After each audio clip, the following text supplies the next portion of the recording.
E bateu aí o desespero em Jair Messias Bolsonaro. Olha, ontem foi um péssimo dia para o Bolsonaro e para os golpistas. Por quê? Porque eles receberam logo de manhã a notícia de que o Arthur Lira enterrou o projeto de anistia. Um dia antes, o Valdemar Costa Neto foi na Globo News, foi tratado como se fosse uma pessoa que não é um criminoso golpista bandidão. Aliás, com direito aí a sorrisinhos da Andréa Sadi e do outro jornalista lá, o senhor Valdemar. Pois bem, o Valdemar disse que, olha, já estava acertada a anistia, que vai ter anistia sim, é um processo um pouquinho longo, mas que vai sair e o Bolsonaro vai ser candidato em 2026. Se não der para o Bolsonaro ser candidato com a anistia, porque lembraram o Valdemar, mas ele foi tornado inelegível no TSE por outros motivos, não pelo golpe de Estado. Aí o Valdemar disse, não, a gente faz um projeto de lei lá na frente e a gente dá uma anistia aí também para o caso do TSE. Oh, que coisa. Esqueceram de combinar com todo o Congresso Nacional. O Arthur Lira enterrou o projeto, 6 meses de tramitação foram para a lata do lixo e o Bolsonaro Bolsonaro, ao Senado tentar aí falar com os parlamentares. Ai, como eu queria ser uma mosquinha para ver o que rolou lá em Brasília, nas conversas a portas fechadas do Bolsonaro com os parlamentares. O que eu sei é o seguinte, logo depois o Bolsonaro teve uma breve fala à imprensa. E nessa breve fala, olha, aí mostrou o desespero. Eu vou te mostrar o vídeo aqui.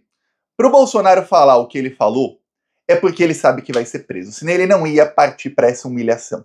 Lembremos, estamos falando do cara que lá atrás dizia, nós vamos metralhar a petralhada. Lembra disso? Ele falava em metralhar, fuzilar a mim e a você, se você é de esquerda ou se você não votou nele. Porque para ele, lembre-se, você não precisa ser filiado ou filiado ao PT, tá com uma estrela vermelha aqui no peito para ser considerado petista, comunista, petralha. Não, é só não ser bolsonarista que aí você já automaticamente é a escória da humanidade para esse pessoal aí. E ele falava em fuzilar a gente.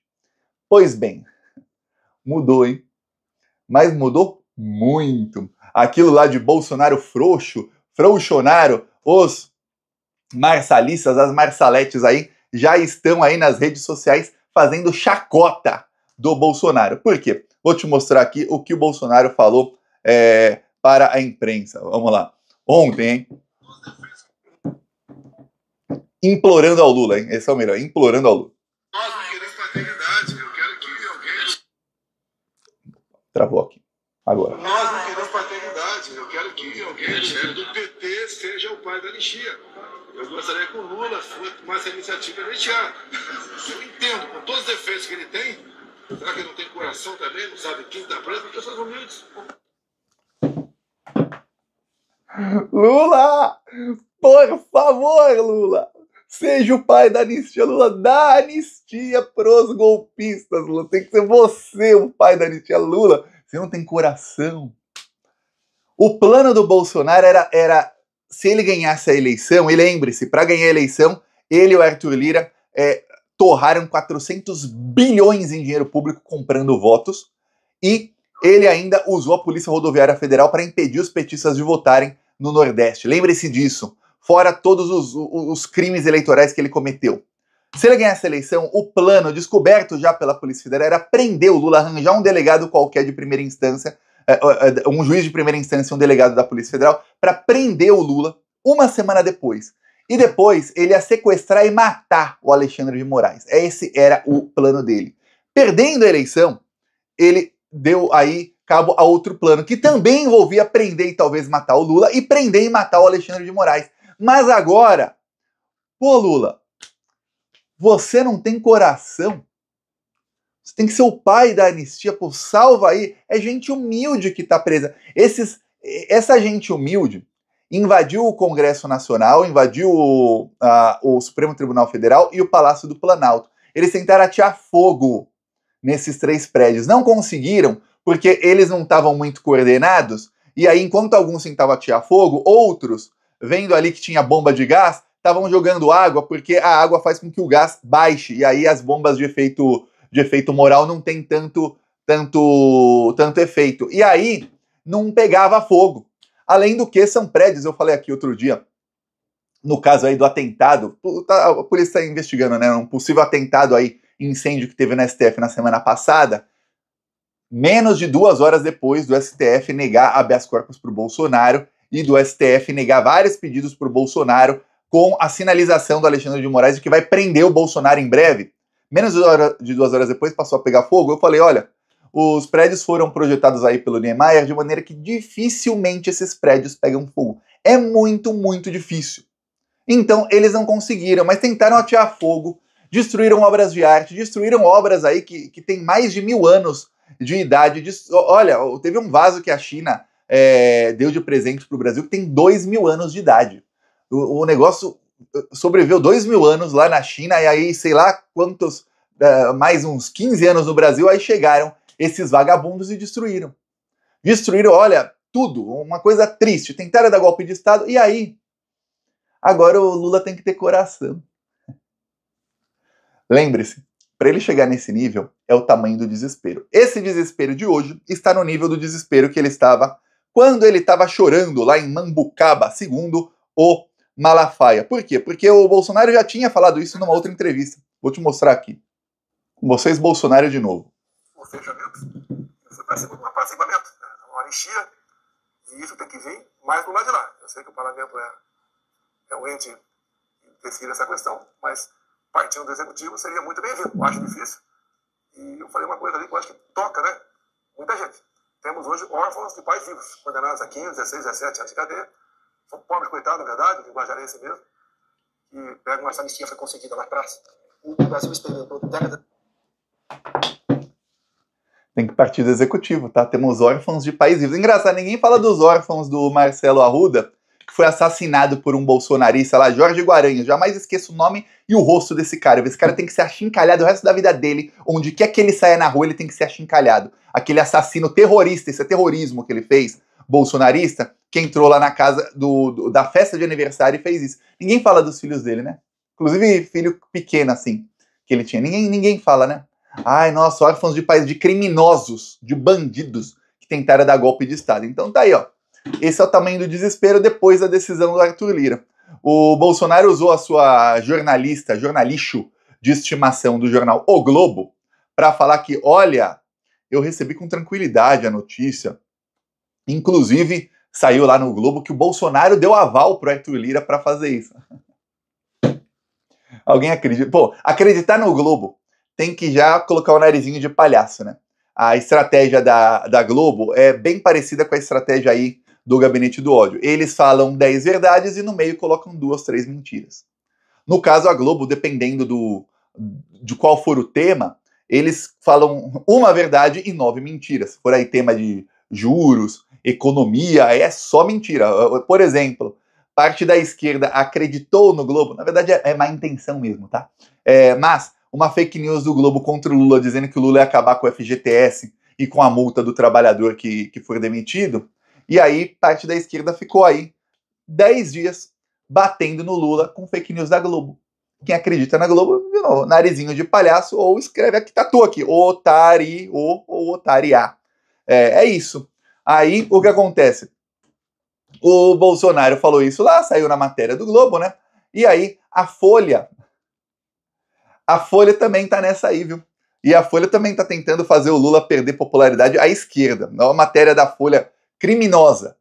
Você vê que a matéria é bem criminosa quando não tem assinatura, tá? Ninguém assina essa matéria, tá? Pra começar. Então, a matéria da Folha de São Paulo, aquele veículo que muita gente não sabe. Outro dia eu fiz uma pergunta no meu Instagram, eu fiquei pasmo. 75% dos meus seguidores do Instagram não sabiam que a Folha de São Paulo emprestava carros da Folha, assim, caminhonetes com o logo Folha, pros militares na ditadura militar sequestrarem, estuprarem e matarem pessoas inocentes. As pessoas não sabiam disso. Essa Folha de São Paulo. A Folha de São Paulo pega algumas aspas do Lula, de uma entrevista de junho, e diz: Lula já disse não descartar anistia a 8 de janeiro. Bandeira de bolsonaristas no Congresso. Veja vídeo. Você fala, nossa, o Lula não descarta. Vi umas pessoas criticando o Lula no Twitter porque a matéria tem paywall. Eu usei um site aqui para burlar o paywall, porque eu não vou pagar esses vagabundos nunca. Mas a matéria pega aspas do Lula de uma entrevista de junho, em que o Lula fala o seguinte: não dá para precipitar essa discussão de anistia. O que nós temos é de terminar de apurar todas as denúncias do 8 de janeiro. E quando ela estiver toda apurada, escuta a minha voz, mas imagina a voz do Lula falando, hein? Todo mundo processado, ou todo mundo livre de processo, ninguém foi indiciado. Aí tudo bem, você pode até perdoar pessoas que estão livres há muito tempo. Anistia é pra isso. Eu passei parte da minha vida brigando por isso. Ou seja, o cara foi condenado a 17 anos, aí ele cumpriu lá 1/6 da pena, réu primário. Ou seja, ficou lá quase 2 anos e 10 meses, né, se eu não me engano. Ficou lá 2 anos e 10 meses preso. Aí já tá livre há um tempão. Tá, deixa esse cara aí, não vai mais ser preso mesmo, acaba o processo. É até melhor pra justiça. Aí agora, a Folha inverte, como se o Lula quisesse dar anistia pro Bolsonaro e para todos os golpistas que nem julgados foram. Tá, o Bolsonaro, o pessoal nem indiciados foram os chefões disso aí. Mas tem mais o Lula. Ele fala: eu já briguei muito para ter anistia no Brasil, mas nesse caso ainda nem puniu todo mundo. A gente ainda nem descobriu todo mundo. Ainda estamos procurando gente ainda. Financiador, incentivador, disse em um dos trechos. Ou seja, o Lula falou primeiro: enjaula todo mundo. Depois que os que forem enjaulados já estiverem livres, aí você vê a anistia. Aí você vê, pô, acaba aí com o processo, já tão livre mesmo. Ou seja, Bolsonaro, primeiro enjaula, tá? Enjaula. Julga tudo mais. Eu, por mim, já estaria enjaulado. Concorda você? Quem concorda, se inscreve no canal. Ou se já está inscrito, dá o like aí e comenta. Concorda ou não? Por mim, enjaula primeiro o Bolsonaro. Aí depois, e os outros, generais principalmente, tem que enjaular general. Tem que enjaular general. Aí depois, condena. Aí condenados, vai pegar 50 anos. Nossa, que coisa, réu primário, 50 anos. Quanto é 1/6 da pena? Um pouquinho menos de 10 anos. Tá, vai cumprir lá 8 anos. Daqui 8 anos, quando tiver enjaulado, aí ele é solto. Aí vai para uma progressão de regime. Aí quando tiver livre há muito tempo, pô, os caras ficou 8 anos preso, muito tempo, uns 10 anos depois, você fala, pô, o cara já não tá mais nem com tornozeleira, já tá em regime aberto, aí tá, pode dar anistia pro cara lá, pode, aí não tem problema não. Aí, pô vai até desafogar um pouquinho os processos da justiça, já que são tantos. Agora, e o Lula falou, não descarto, não falou nem que é a favor. Pode ser, a gente vê. Lá na frente a gente vê. É igual a mãe que não quer comprar pro filho e chega e fala, olha, filhinho, fala, compra pra mim, mamãe. Na volta a gente vê, tá bom? Na volta. É isso que o Lula meteu, ó, na volta a gente vê. Aí a Folha tenta enganar o leitor e tentar jogar a esquerda contra o Lula. Ó, até o Lula é a favor da anistia. Pois bem, por falar em anistia, o Gilmar Mendes semana passada já falou, ó, vai dar ruim para todo mundo. Essa semana aí já mais atores aí em Brasília, mais gente poderosa em Brasília falou, vão ser todos punidos, todos. A Globo tá tentando limpar a cara do Malafaia, do Valdemar Costa Neto e de outros bandidos. Não duvido, amanhã a Globo News e chama o Bolsonaro para uma entrevista e trata o Bolsonaro com a maior normalidade do mundo. A imprensa está normalizando. A Vera Magalhães escreveu, toda vez que algum bolsonarista achincalhar a Vera Magalhães, eu vou bater palmas, tá? A Vera Magalhães escreveu um artigo criminoso aí, faz uns 3, 4 dias, sobre o Bolsonaro, analisando aí o bolsonarismo, na ótica como se o Bolsonaro não fosse ser preso nunca. Mas nunca. O artigo dela fala do futuro, do passado, do presente, como se, olha, não, Bolsonaro nunca cometeu crime. Quem lê o artigo da Vera Magalhães acha que ela está falando de um democrata, de um cara que jamais cometeu nenhum tipo de crime na sua vida. Ela nem cita golpismo, coisas parecidas. Eles falam, meu Deus do céu. Meu Deus, olha só o nível. Essa aí que foi uma das mais achincalhadas aí pelo bolsonarismo. Toda vez que algum bolsonarista atacar a Vera Magalhães, eu vou dar risada. Até porque quando deram tiros na caravana do Lula, e eu cito aqui sempre porque é para que ninguém esqueça. Eu não esqueço, eu lembro todos os dias. Quando deram tiro na caravana do Lula, ou seja, gente que não tinha o nome bolsonarista, mas é esse tipo de fascista, tentou matar o Lula na caravana que ele estava fazendo pelo Brasil em 2017, a Vera Magalhães falou que isso era da política. E que é o Lula quem incentiva a violência na política e que o Lula devia estar muito bêbado. Falou que o Lula estava bêbado, que o Lula era um pinguço. Essa é a Vera Magalhães, tá? E olha, nunca foi atacada pela esquerda. Se a Vera Magalhães está num restaurante, tem 10 petistas no restaurante, ninguém vai virar e cuspir nela. como já fizeram com o Zé de Abreu, por exemplo, como já fizeram com petistas, como bolsonaristas já fizeram aí até com jornalistas da Globo. Ninguém. Mas com bolsonaristas sim. Então quando eles atacam, eu dou risada. Esses jornalistas aí estão tentando normalizar o Bolsonaro, porque eles sabem o seguinte, essa é a estratégia deles. Quanto mais normalizada estiver a extrema-direita, mais a esquerda tem que fazer concessões ao centro para conseguir ganhar da extrema-direita. Então, uma extrema-direita forte é importante para a imprensa. Obviamente, já falei aqui, o plano desse pessoal é o Bolsonaro preso para ele ser obrigado a apoiar o Tarcísio ou quem quer que seja o candidato aí da imprensa e do status quo, do establishment, do sistema, aquilo que eles chamam, né, do sistema, em 2026. É isso, viu? Essa parte boa, né? Veremos aí o que vai acontecer. Eu peço a sua inscrição no canal, mas você vê que o desespero bateu completamente para ele estar aí pedindo pinico pro Lula, porque realmente ele tem informações que a gente não tem, lembre-se disso. Ele é o Bolsonaro. Ele sabe o que ele fez, eu não sei tudo o que ele fez. Nem você. Ele sabe todos os crimes e ele tá aí pedindo arrego pro Lula. Grande dia. Falou.